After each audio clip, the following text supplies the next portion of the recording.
आप देखें कि आपके गुरु क्या है, तब आपको एहसास होगा कि आपका गुरु कितना क्या है, तब मालूम पड़ेगा।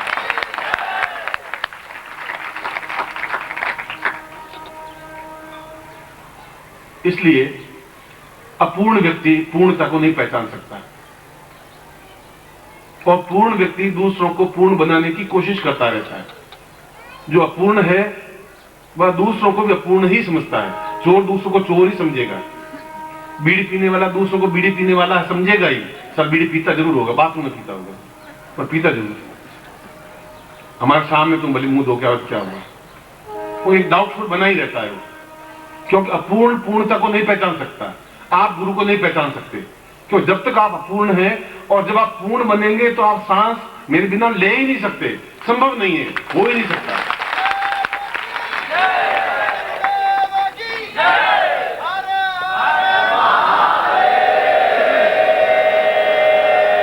उन सन्यासियों की आंखों में जो श्रद्धा से उनके आंख के प्रत्येक आंसू के कतरे में मेरी बूंद झलमलाती रहती है। एक एक सांस उनका भारी होता जाता है। जिस रात्रि को मैं नहीं मिलता हूं, वो रात उनके लिए इतनी भारी हो जाती है कि वो सांस लेना उनके लिए दूभर हो जाता है। सांस की कोई क्रिया ही नहीं हो पाती उनके जीवन में, एक निर्जीव सा जीवन बन जाता है।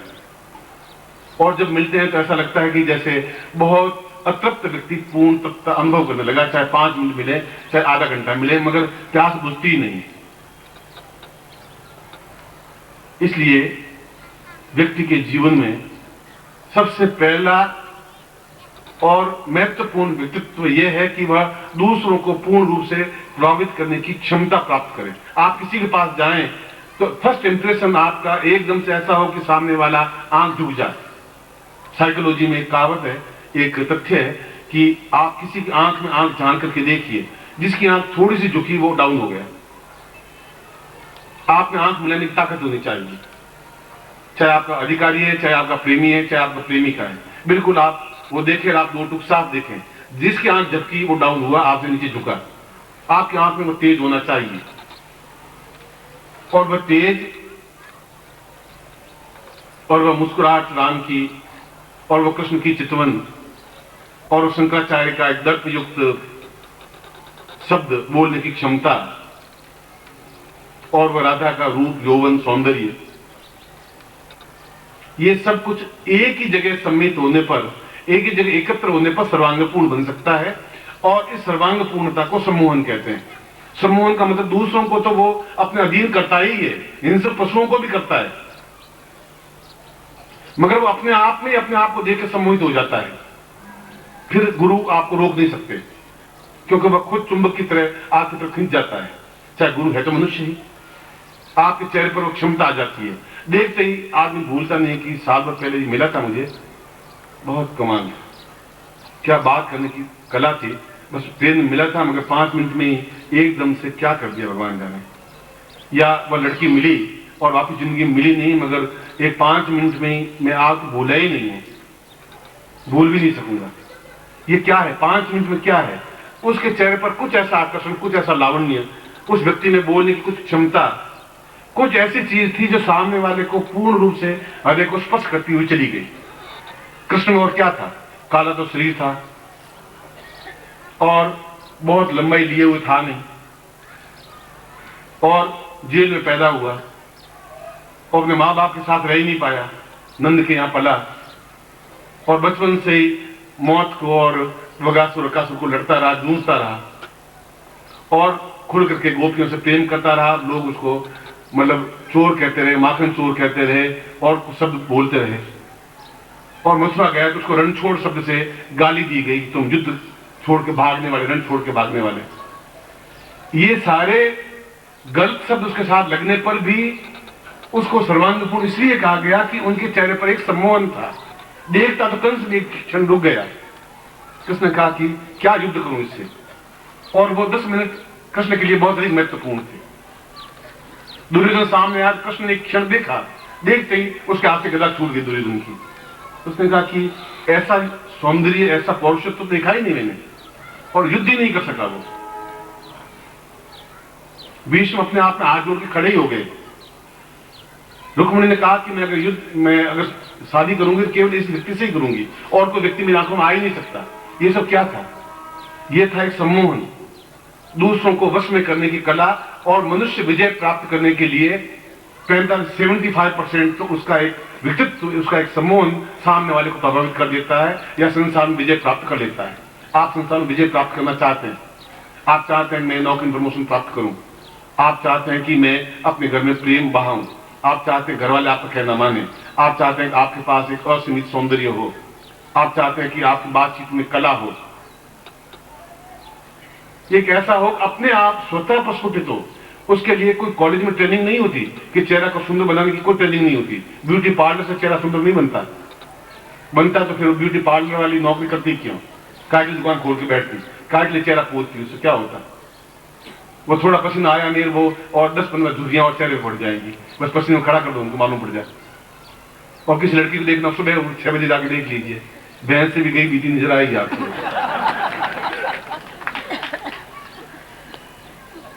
ये पोतने से चेहरा सुंदर नहीं बन सकता। लिपस्टिक लगाने से आप चौड़ा छाती चौड़ा यूं करके चलने से आपके सौंदर्य में प्रस्फुटन नहीं हो पाएगा। न सफेद सिर में बाल होने से भी कोई सौंदर्य में न्यूनता नहीं आ सकती कि हमारे सफेद बाल हो गए अब हम क्या कर सकते हैं, या हमारे चेहरे पे झुर्रियां पड़ गई। झुर्रियां भी अपने आप में सौंदर्य है, सफेद बाल भी अपने आप में सौंदर्य है, वृद्धता भी अपने आप में सौंदर्य है, मृत्यु भी अपने आप में सौंदर्य है, जीवन में अपने आप में सौंदर्य है, सम्मोहन है। इन सबको परे हटाने की क्रिया सम्मोहन है, जिसके माध्यम से ये सारी न्यूनताएं आपकी समाप्त हो सकती हैं। सम्मोहन, वशीकरण नहीं कह रहा हूं मैं, वशीकरण का मतलब दूसरों को वश में करना, वो एक अलग चीज होगी, वो स्वार्थ हो गया, उसको वश में करके अपना काम निकालना। सम्मोहन का मतलब है मैं खुद में एकदम ऐसी स्थिति आए कि चाहे मेरा सुंदर चेहरा हो या नहीं हो, बाल सफेद हो या काले हो या पीले हो या लाल हो, आंख छोटी हो या चश्मा हो, वह कोई बात नहीं रखती। आपको देखते ही सामने वाला ठगा सा रह जाए, लगे कि मैं इनसे बातचीत करूं।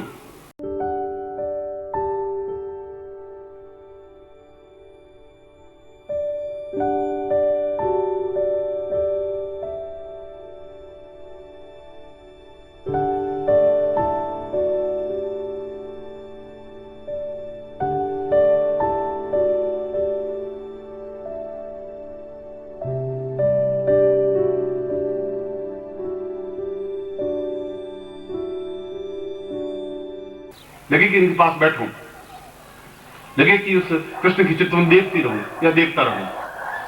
शत्रु भी उसके सामने नतमस्तक हो जाते थे, मित्र तो होते ही होते थे, गोपियां तो होती थी, उनकी माएं भी मक्खन छोड़ करके उन बेटियों के पीछे कृष्ण के पीछे दौड़ के आ जाती, बेटी भी आती, मां भी आती। उस बांसुरी में ऐसा क्या था कि सब घर बार कुल गोत्र लोगों की गालियां निंदा सुनती हुई मां बेटियां दौड़ के आ जाती? क्या था उसमें कि मुरली में बहुत विशेषता थी? मुरली तो केवल 5 पैसे की थी, मगर चेहरे में एक आकर्षण था, एक लजीज था, एक कशिश थी, एक सम्मोहन था। उस कशिश की वजह से वो महाभारत युद्ध को जीत पाया, उस कशिश की वजह से वो प्रेम करना सीख पाया, सिखा पाया, उस शत्रुओं पर विजय प्राप्त कर सका, उस कशिश की वजह से द्वारिका बसा सका, उस कशिश की वजह से 16,000 रानियों को अपने वश में नियंत्रण में रख सका, और कशिश की वजह से बहुत सौंदर्य युक्त कृष्ण जैसा सौंदर्य बना ही नहीं, ऐसा कहा गया। और प्रत्येक व्यक्ति के पास में वह सौंदर्य है तो सिद्धार्थ समझा सकता है, नहीं तो फिर वह अपूर्ण है, और अपूर्णता पूर्णता को नहीं पहचान सकेगी। जब मैंने कहा कि आपके भाग्योदय आपके हाथ में दे रहा हूं तो सोच समझ के दे रहा था, और वहां पूर्णता जहां अभी गायन ने कहा कि वह अपने आप एक अद्वितीय स्थल है, तो मैं कह रहा हूं कि वैसा स्थल तो इस ब्रह्मांड में भी नहीं है। मैंने शुक्र ग्रह को भी देखा है, चंद्र ग्रह को भी देखा है, मैंने इंद्रलोक को भी देखा है मंत्रों के माध्यम से, इस शरीर के माध्यम से भी। आज आप एहसास करें नहीं करें, मुझे आपके सर्टिफिकेट की मुझे जरूरत है भी नहीं। मगर सिद्धार्थ शब्द आप करते ही मेरी आंखें नम हो जाती हैं, एक क्षण के लिए अश्रु निकलने के लिए तैयार हो जाते हैं, क्योंकि वह स्थान ही अपने आप में इतना अद्वितीय है। वहां जहां गुरुदेव बैठे हैं वहां कहीं कोई न्यूनता है ही नहीं, संभव ही नहीं है।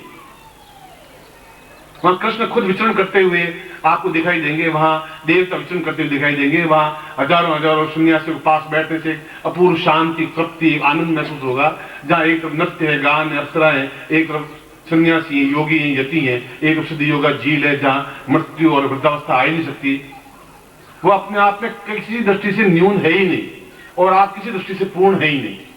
अपूर्णता पूर्णता का मेल कैसे हो सकता है? अंधकार और प्रकाश का मेल कैसे हो सकता है? रात और दिन का मेल कैसे हो सकता है?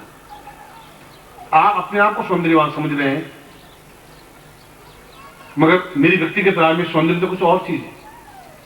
जिसने देखा है वह सौंदर्य मैं इस लोगों को देखता हूं और सराहना भी करता हूं, उन पुरुषों की, स्त्रियों की, पत्नी की, घर बार की, सबकी। सर भाई बहुत सुंदर हो, पर मैं समझता हूं कि सौंदर्य कुछ और चीज है, ये सौंदर्य नहीं है।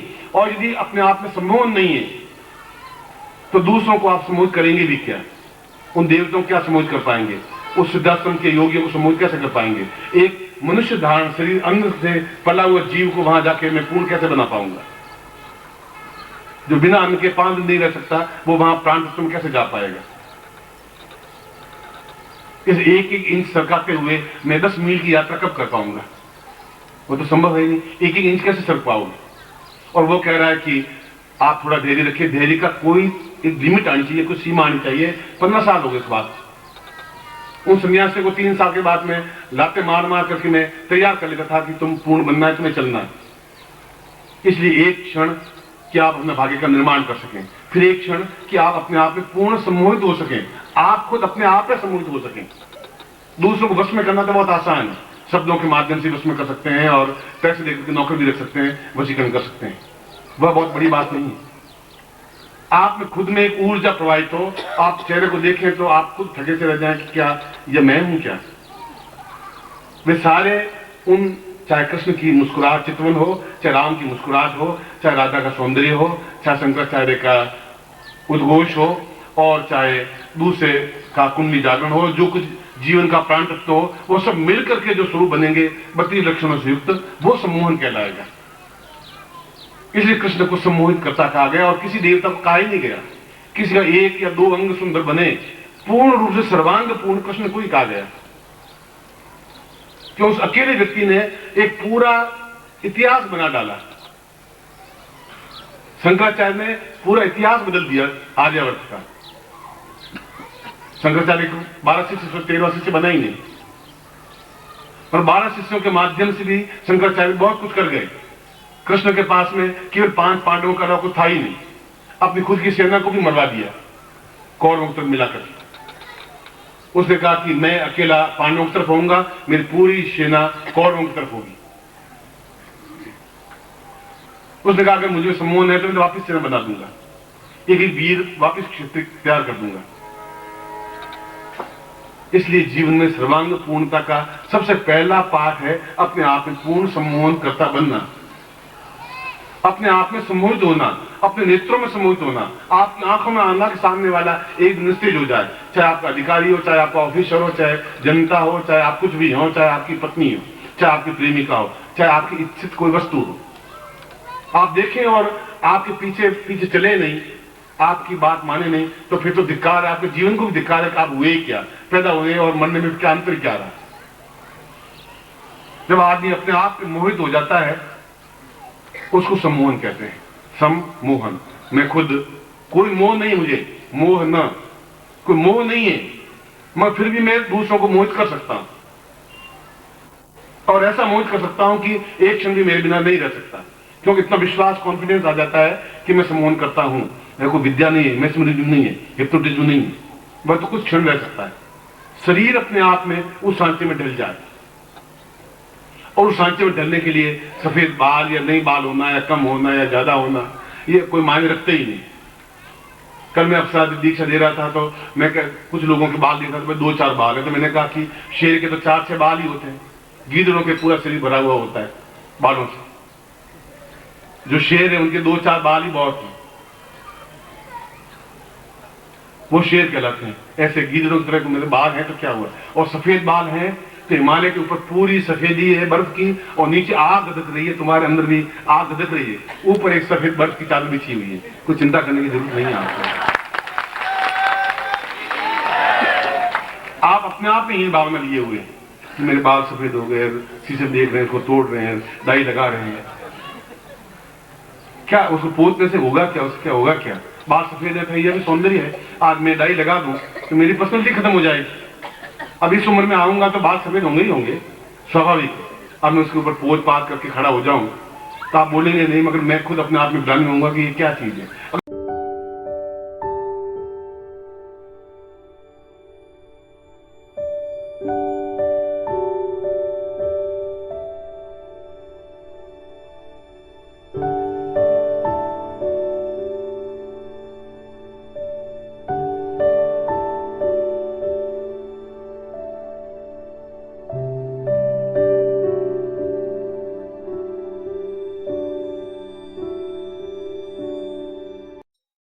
ओम परम तत्वाय नारायणाय गुरुभ्यो नमः।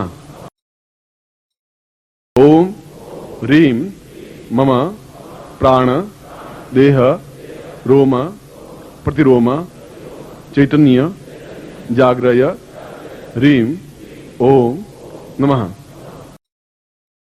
ओम भूर्भुवः स्वः तत्सवितुर्वरेण्यं भर्गो देवस्य धीमहि धियो यो नः प्रचोदयात्।